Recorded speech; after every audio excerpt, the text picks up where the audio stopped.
Hello Internet, I'm Jackie Fox, and as you may know, I'm not like a professional YouTuber. I get about enough money to buy a nice cup of coffee every month from my Patreon supporters, and while I appreciate that because, you know, they are at least giving me that, so I do have to make something for you guys, for sure. But I don't often have the time to really make videos on time-sensitive content.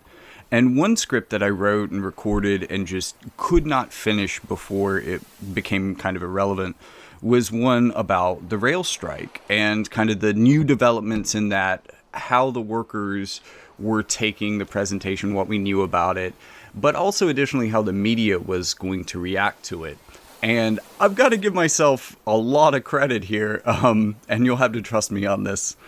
Because, you know, unreleased content, I can't really prove it. I mean, I guess I could publish it, but again, that video, this is going to be better than that because I was right on most of that stuff. The liberal media, largely, they're not necessarily patting Biden on the back, but what they did was they played up this whole thing like, oh, this is going to be a major economic crisis, and we have to do anything. A real shutdown or strike would disrupt supply chains. A strike means food prices could skyrocket. Many experts are saying would be an even gas catastrophe. prices could increase. And it also could cost the economy $1 billion within the first week. That would cripple the economy. If it cripples the U.S. economy and costs up to $2 billion a day. More than $2 billion per day. Is it worth it?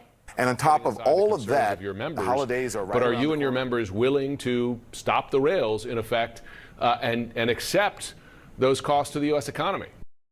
They never even really considered the workers' position. It was so fucking corporate-centered nonsense. The Republican media, my assumption would be, well, actually, I thought that they would be in kind of an interesting position, where some of their reporters would be kind of split on how to take this. Because they're not really known for being all that pro-worker, but being pro-worker in this instance also allows you a way to kind of put some distance between yourself and Biden, and also allows you the ability to dunk on him about this decision, which is objectively wrong. And one thing I will say, like, a lot of the channels that are covering this at this point in time have been covering this for so long that they take it for granted that their audience really understands, like, the full depth of how badly and how uniquely fucked rail workers are and how badly they need time off. So I'm going to pull up this clip that I saw a while ago of just a worker talking about exactly how bad the conditions are because, you know, when you're thinking about they don't get time off, you're probably assuming things like, well, they get to come home every night. They don't. They spend a lot of time on the rails, on trains. Like, this is much more akin to being like a long-haul truck driver in a lot of ways with, you know, no time to come back and see your family that you can really rely on. Railroad families are living a different life than most Americans understand. He already was on call all the time, but he had the ability to take days off. So if he was sick, if he was tired, he was able to take days off without repercussions. They live constantly at the mercy of the railroad. This new attendance policy has created even more of that issue. They are giving these guys a value on their lives. And that is a point system, and they're taking those away. And they're saying, if you're sick, if your kid's sick, like, you owe us this back. We don't expect holidays. We don't expect weekends. We understand that's part of the life, but we're to a point now where you can't even get sick and your child can't end up in the hospital without us being punished.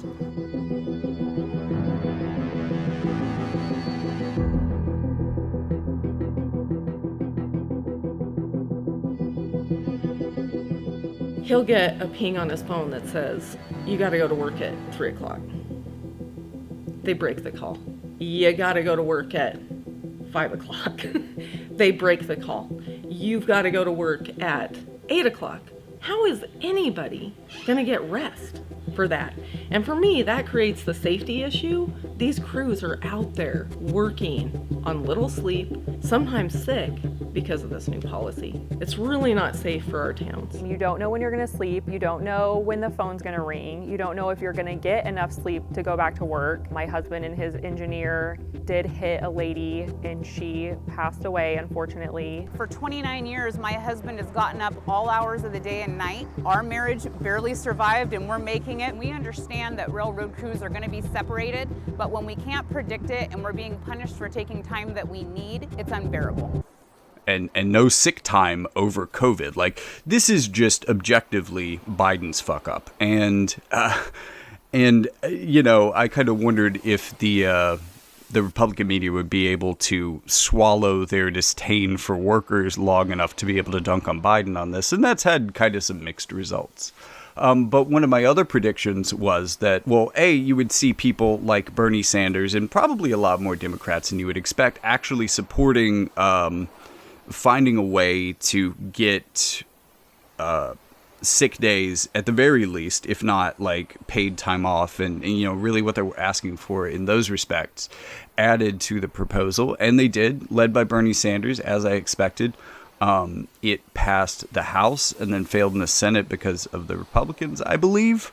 And it was done as a separate proposal, which is, I mean, I guess it's just because the progressive wing of the Democratic side did not have enough power to fully push that through. I'm not sure about the political calculus as to why that was two separate things instead of being a part of the main proposal. And I do want to point out that Biden had the ability, the administration had the ability, if not Biden directly himself, had the ability to really write any proposal they want. They could have made a more reasonable, they didn't have to toe the company line, which is essentially the proposal that they gave them, was the one that the corporate bosses could be happy about. And it's ridiculous.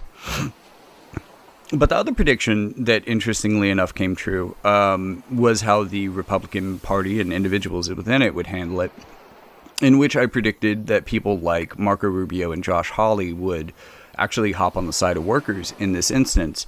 Because while I don't think that either of them, or the Republicans as a whole, really have any truly held pro-worker philosophy in them, when it allows them to jump on a culture war point and score points against the left, these two have in the past been willing to join the side of the workers against big companies.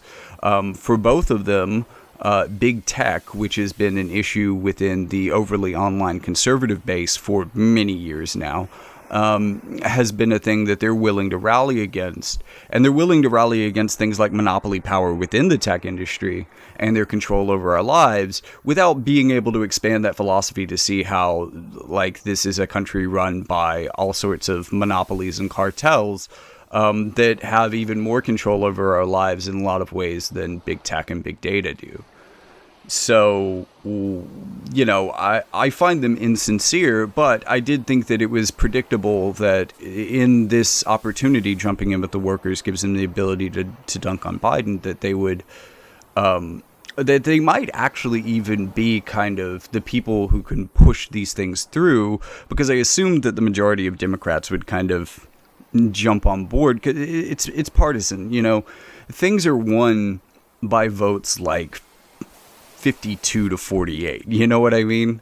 And if they could be the defectors, maybe that could push something through. But unfortunately, it didn't work out that way. So they got the opportunity to do this entirely performatively, like how when they know something's going to lose, they'll vote for the wildest idea that's popular with the public, even if they don't personally support it. Anyways, you know, I guess what I'm saying is that these two and the Republicans that support this kind of thing are doing it performatively, but it's been getting more consistent to the point where it actually was predictable here. And it could be helpful to have them on the side of workers in isolated scenarios where they might be able to break ties. That would require them not to adopt these issues performatively and actually be serious about it. But maybe if they gain some popularity for doing this, if they see spikes in the polling for doing this, maybe it can be a trend that more of the Republican Party can pick up on. Because I don't really see a path forward for them anymore, especially with, Trumpism falling apart. There's not like a unifying philosophy that has been updated much since the Reagan administration for really any of them, except for a few outsiders within the party. And I think that this is probably like the only thing that people are really going to be receptive to that's not absolute madness.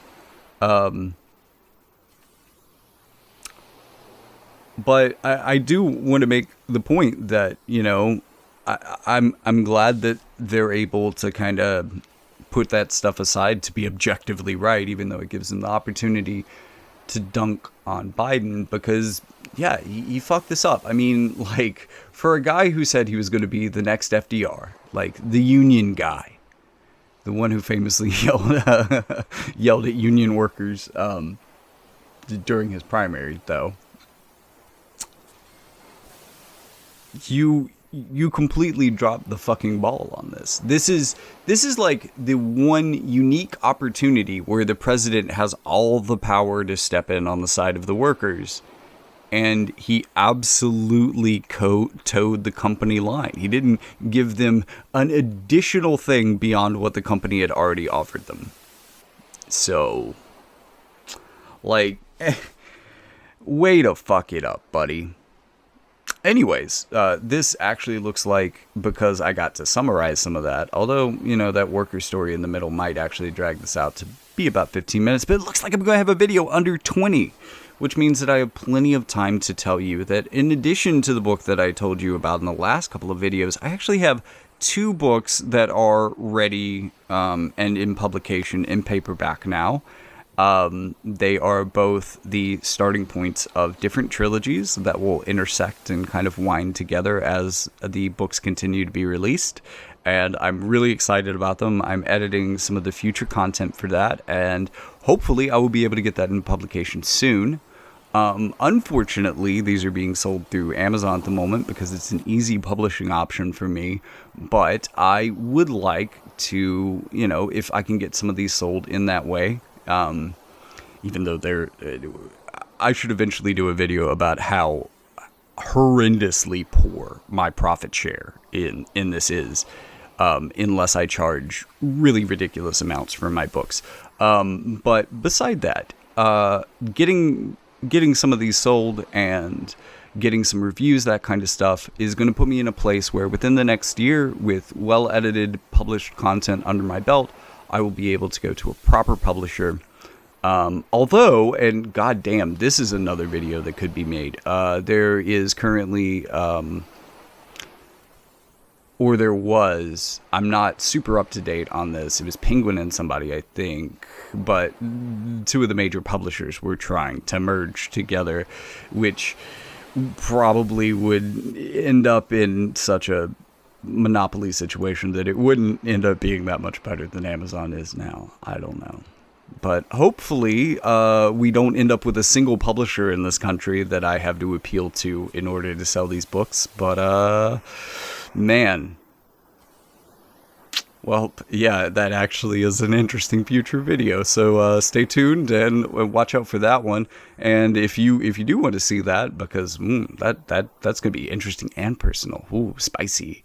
Then, like this video, subscribe. Tell the algorithm that you want to see more. Tell me that you want to see more. And I'll get that out for you. And hopefully it will come across your feed sometime soon. Thank you very much for watching, and I want to give a special additional shout out to my patrons. Even though it isn't a lot, it is, at the very least, incredibly motivational. Even if it doesn't change my material circumstances at all, the fact that people were willing to give any amount of money to hear me talk is just, thank you. I really appreciate it. And happy holidays, y'all.